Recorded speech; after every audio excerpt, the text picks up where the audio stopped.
नमस्कार। विद्या news line में आपका स्वागत है।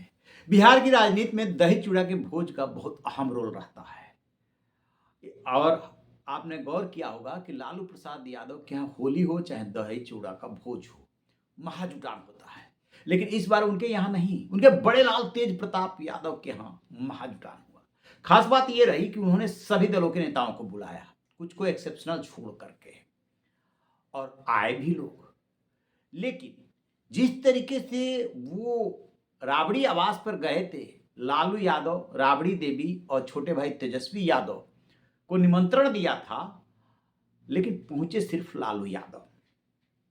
राबड़ी देवी मां है और तेज प्रताप यादव को लेकर के उनका प्रेम छिपा हुआ नहीं है, बड़े बेटे हैं। नहीं आई वो एक बात अलग है, लेकिन तेजस्वी पर सबकी नजरें लगी हुई थी कि तेजस्वी पहुंचते हैं कि नहीं पहुंचते। हाल के दिनों में दो तस्वीरें बहुत वायरल हुई थी। एक जब एयरपोर्ट पर चुनाव प्रचार के दौरान वो मिलते हैं, तब तेज प्रताप और तेजस्वी का आमना सामना होता है। वो रिएक्शन तेज प्रताप का देखने लायक था। मिले नहीं दोनों भाई। और अभी चार पांच दिन पहले जब कोर्ट में पेशी हुई थी, तब तेजस्वी और तेज प्रताप आमने सामने आए थे, लेकिन बातचीत नहीं हुई। और एक दिन पहले यानी कल जब गए थे, तेज प्रताप तेजस्वी को निमंत्रण दे रहे थे, तब भी जो है तेजस्वी यादव की भाव भंगिमा देखने लायक थी। चेहरे के भाव से पता चल जाता है। और आज नहीं आए, उससे भी पता चल गया कि कड़वाहट खत्म नहीं हुई है। अब सबसे पहले लालू प्रसाद यादव पहुंचे हैं उस भोज में, और उधर से आ गए थे राज्यपाल आरिफ मोहम्मद खान। यही दोनों शख्सियत सबसे पहले पहुंचे हैं। दोनों का मिलन हुआ। इसके बाद तेज प्रताप ने पिता के लिए ऑफर किया, तो उन्होंने कहा कि पहले महामहिम को खिलाइए। और उधर से बीजेपी की तरफ से deputy chief minister Vijay Sinha से तेज प्रताप की नजदीकी दिखती रही है कई मौकों पर। वो भी पहुंचे विजय सिन्हा। जेडीयू की तरफ से जो चर्चित चेहरा है, वो नीतीश खेमे के माने जाने वाले अशोक चौधरी पहुंचे। अब यहीं पे पूरी राजनीति छिपी है। सबने अपना रिप्रेजेंटेटिव भेज दिया। उधर से नीतीश भी नहीं आए, लेकिन रिप्रेजेंटेटिव भेज दिया।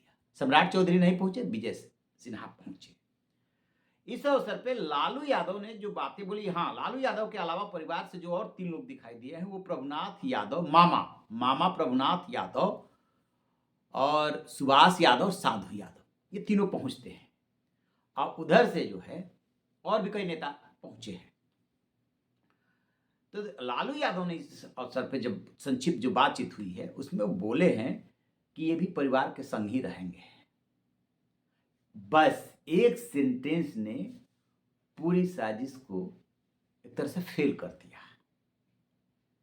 लालू यादव का किस बात का डर है और क्यों ये आयोजन किया गया था, ये दोनों को कनेक्ट करना होगा। तेज प्रताप यादव पार्टी से और परिवार से अलग होने के बाद जनशक्ति जनता दल का गठन कर चुके हैं और अपने दम पे चुनाव लड़े। ये बात है कि चुनाव वो भी हार गए, उनके सारे कैंडिडेट चुनाव हार गए, लेकिन वो जो है सियासतदान की तरह व्यवहार कर रहे हैं। जो भी उनका सलाहकार, उन्हें ऐसा लगा कि चुपचाप बैठने से काम नहीं चलेगा, अपने को बिहार की राजनीति में स्टेब्लिश करना होगा। लिहाजा प्लान किया दही चूड़ा भोज का, और पहले ही उन्होंने ऐलान कर दिया कि वो सभी पार्टियों के लोगों को बुलाएंगे। सो उन्होंने बुलाया भी।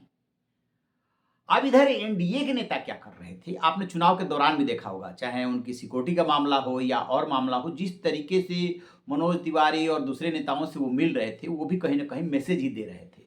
तो तेज प्रताप यादव भी बहुत सधी हुई चाल चल रहा है। एक तरफ एनडीए के नजदीक भी दिख रहे हैं, कई बयानों का और उनकी नीतियों का समर्थन किया कि जो रोजगार देगा उसी के हम साथ हैं, जो बिहार का विकास करेगा उसी के साथ हैं, तो फिर एनडीए के साथ हैं। और दूसरी तरफ इससे जो है बेचैनी बढ़ती है लालू परिवार में। रोहिणी आचार अलग हो चुकी है और भी कई बहनें जो है उनके साथ जा चुकी हैं। तो लालू यादव पिता भी हैं, तो कहीं ना कहीं पुत्र का भी अफेक्शन है। मां राबड़ी देवी का तो तेज प्रताप से जो प्रेम है वो जग जाहिर ही है। तो लालू यादव को ये लगता है कि यदि ये एनडीए की तरफ तेज प्रताप सरक गए, तो फिर परिवार की सारी पोल खुल जाएगी और सार्वजनिक हो जाएगी कि क्या पूरा मामला है।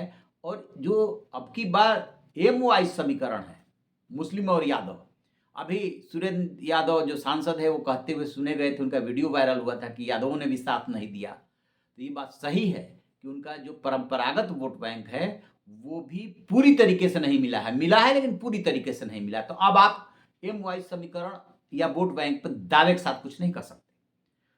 तो एनडीए की जो नजर है, खासतौर से बीजेपी कि यदि यादव वोट बैंक में और दरार को, खाई को चौड़ी करनी है तो तेज प्रताप यादव को साथ लाओ, क्योंकि एक तो यादव जाएंगे, दूसरे लालू के सबसे बड़े लाल हैं, और यही डर लालू प्रसाद यादव को तेज प्रताप को अपनी तरफ खींचने के लिए मजबूर कर रही है। क्योंकि जब वो मिले और लालू यादव जिस तरीके से पहुंचे और उन्होंने कहा कि ये भी परिवार के साथ ही रहेंगे, उससे सब कुछ क्लियर हो जाता है। निकाला क्यों गया था परिवार और पार्टी से?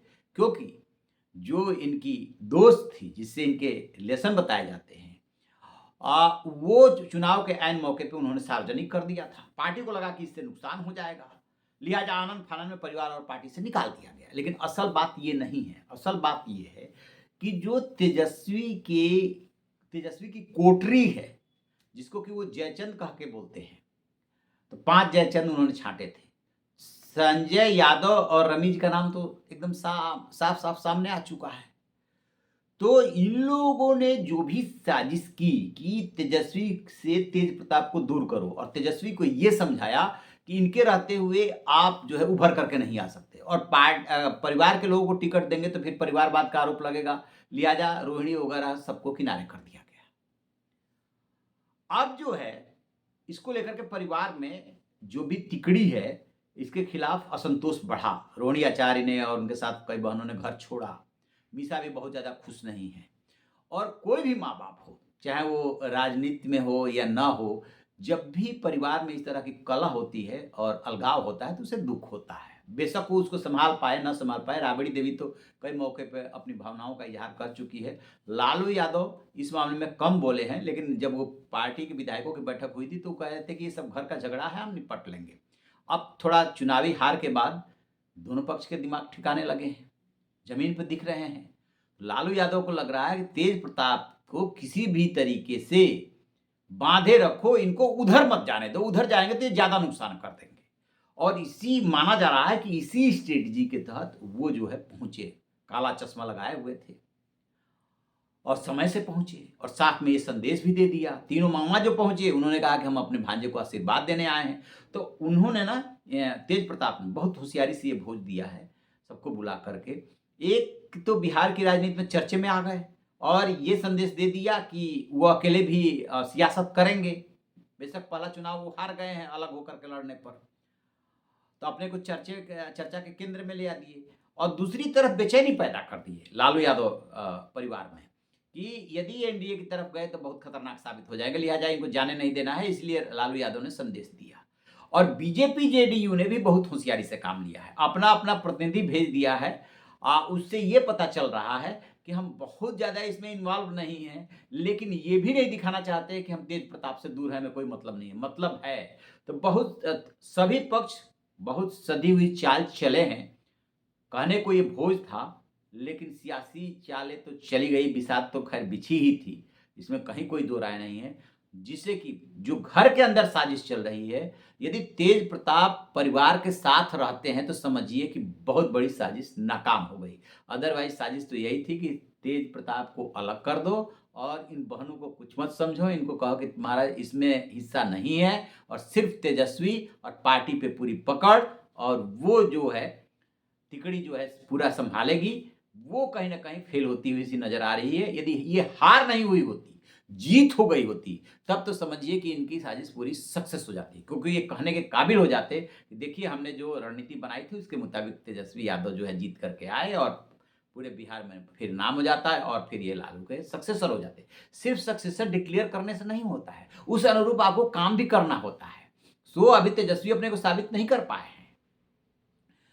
तेज प्रताप ये दिखाना चाहते हैं कि देखिए मैं अकेले भी राजनीति कर सकता हूं। बहरहाल तो लालू यादव ने इस तरीके से गेम अभी तो गेम खराब कर दिया है। अब देखते हैं कि आगे आगे होता है क्या। आपकी क्या राय है कमेंट बॉक्स में जरूर बताइएगा। Thank you.